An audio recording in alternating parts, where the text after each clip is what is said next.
నమస్తే, welcome back to code with RK. Today మన software job versus government job.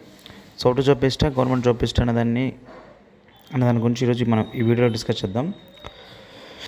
Video start చేస్తే, మన రెండు తెలుగు రాష్ట్రాలలో ఎడ్యుకేషన్ కంప్లీట్ అవ్వగానే ప్రతి స్టూడెంట్కి వాళ్ళ పేరెంట్స్ ఇచ్చే సలహా గవర్నమెంట్ జాబ్ ప్రిపేర్ అవ్వమని చెప్పి. ఎందుకంటే ఒక్కసారి గవర్నమెంట్ జాబ్ వస్తే లైఫ్ లాంగ్ జాబ్ గురించి టెన్షన్ ఉండదు. బట్ రియాలిటీ ఏంటి?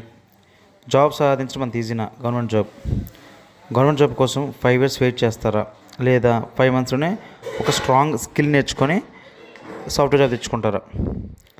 గవర్నమెంట్ జాబ్లో ఏమో గ్యారంటీ ఉంది, బట్ సాఫ్ట్వేర్ జాబ్లో గ్రోత్ ఉంది. గవర్నమెంట్ జాబ్ అంత ఈజీ కాదు, అలాగని సాఫ్ట్వేర్ జాబ్ స్టేబుల్ కూడా కాదు. సో ఈ రెండింటిలో స్ట్రగుల్ ఉన్నాయి, రెండింటిలో సక్సెస్ కూడా ఉంది. సో ఈ వీడియో చివరి దాకా చూస్తే మీకంటే ఒక క్లారిటీ వస్తుంది మీరు ఇటు వెళ్ళాలి అని. ఇక్కడ ప్రాబ్లం ఏంటంటే, చాలామంది వితౌట్ క్లారిటీతో డెసిషన్ తీసుకుంటారు. ఆ ఫ్రెండ్ చెప్పారని, లేదంటే పేరెంట్స్ చెప్పారని, లేదంటే ప్రజెంట్ ట్రెండ్ చూసి గవర్నమెంట్ జాబ్ అయితే లైఫ్ లాంగ్ సెటిల్ కదా అనే థాట్లో ఇలా తీసుకున్న ఒక డెసిషన్ నీ లైఫ్లో 5 yearsని వెయిట్ చేస్తుంది. సో ఇంకా వీడియోలోకి వెళ్తే, ఫస్ట్ గవర్నమెంట్ జాబ్ గురించి మాట్లాడదాం. Government job is scam. అవును, ఇది నిజమే. గవర్నమెంట్ జాబ్ అనేది ఒక పెద్ద స్కామ్. ఇక్కడ వేస్ట్ అయ్యేది నీ మనీ కాదు. మా స్కామ్ అంటే మనీ వేస్ట్ అవుతుంది అనుకున్నారు, కాదు. ఇక్కడ వేస్ట్ అయ్యేది మనీ కాదు, నీ యొక్క ఏజ్ అండ్ నీ యొక్క టైం. ఎందుకంటే ఒక్కసారి గవర్నమెంట్ జాబ్ సాధించాలి అని నీ జర్నీ నువ్వు స్టార్ట్ చేస్తే అట్లీస్ట్ ఒక్క నోటిఫికేషన్ అటెంప్ట్ చేయాలనుకుంటావు. బట్ ఆ ఒక్క నోటిఫికేషన్ రావడానికి 5 years పడుతుంది.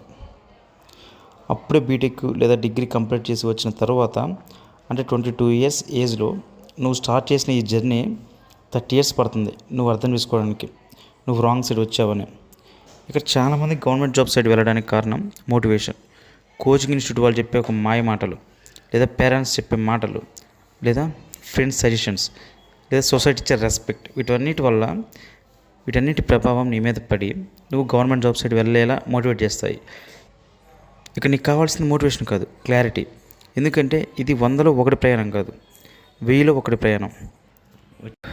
ఇక్కడ నా ఉద్దేశం గవర్నమెంట్ జాబ్ రాదని కాదు, అంత ఈజీ కాదని. నీ ఫ్యూచర్ మీద నీకు వేరే బ్యాకప్ ప్లాన్ ఉండి, గవర్నమెంట్ జాబ్ రాకపోయినా పర్వాలేదు, నాకు నాట్ అన్ ఇష్యూ, నా లైఫ్కి నేను సెటిల్ అయిపోయాను అనే థాట్ నీలో ఉంటే నీకు గవర్నమెంట్ జాబ్ సెట్ అవుతుంది. నీలో కమిట్మెంట్, కన్సిస్టెన్సీ, డిసిప్లిన్, పేషెన్సీ, ఈ క్వాలిటీస్ నీలో ఉండి లాంగ్ టర్మ్ ప్రిపేర్ అయ్యే క్యాపబిలిటీ నీలో ఉంటే నువ్వు గవర్నమెంట్ జాబ్ సైడ్ వెళ్ళొచ్చు. ఎందుకంటే ఇది ఒక నెలలో అయ్యేది కాదు, కొన్ని సంవత్సరాల పాటు సాగే ప్రయాణం. కానీ ఒకసారి జాబ్ వస్తే మాత్రం నీ లైఫ్ కాదు, నీ నెక్స్ట్ జనరేషన్ లైఫ్ కూడా సెట్ అయిపోతుంది. సో ఇక్కడ నువ్వు చేయాల్సిందల్లా ఒకటే, నీ డెసిషన్ని చాలా తెలివిగా ఎంచుకోవాలి. ఇది గవర్నమెంట్ జాబ్ గురించి. ఇంకా సాఫ్ట్వేర్ జాబ్ విషయానికి వస్తే, ముందుగా సాఫ్ట్వేర్ జాబ్ గురించి ఒక నిజం చెప్తా. ఇది ఫాస్ట్ మనీకి, కానీ స్లో లెర్నర్స్కి కాదు. ఇక్కడ డిగ్రీ కాదు, నీ స్కిల్ డిసైడ్ చేస్తుంది. నువ్వు ఏదైనా ఒక స్ట్రాంగ్ స్కిల్ నేర్చుకుని ఒక 5 to 6 months హార్డ్గా ప్రిపేర్ అయ్యి స్కిల్ మీద కమాండ్ తెచ్చుకుంటే నీకు ఫాస్ట్గా జాబ్ వచ్చే ఛాన్స్ ఉంటుంది.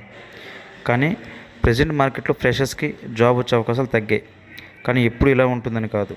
గవర్నమెంట్ జాబ్తో కంపేర్ చేస్తే సాఫ్ట్వేర్ జాబ్ ఫాస్ట్గా తెచ్చుకోవచ్చు. వన్స్ మీరు ఒక 2-3 years ఎక్స్పీరియన్స్ తెచ్చుకుంటే చాలా ఈజీగా 15 to 20 LPAకి వెళ్ళిపోవచ్చు. సింపుల్గా ఒక మాటలో చెప్పాలంటే, గవర్నమెంట్ జాబ్ అనేది security plus stability, software job అనేది గ్రోత్ ప్లస్ మనీ. గవర్నమెంట్లో టైం ఇన్వెస్ట్ చేస్తాం, సాఫ్ట్వేర్లో స్కిల్ ఇన్వెస్ట్ చేస్తాం. గవర్నమెంట్ జాబ్ అనేది slow but safe, software job అనేది ఫాస్ట్ బట్ రిస్క్. ఈ వీడియోలో రెండింటి గురించి ఎక్స్ప్లెయిన్ చేశాను. ఇంకా డెసిషన్ అనేది నీ ఇష్టం. ఇక్కడ నువ్వు ఎంచుకునేది జాబ్ కాదు, నీ ఫ్యూచర్. ఇంతే ఈ వీడియో ఎంతవరకు. ఇంకా నీ డెసిషన్ ఏందో కింద కామెంట్లో మెన్షన్ చేయండి. Thank you, bye.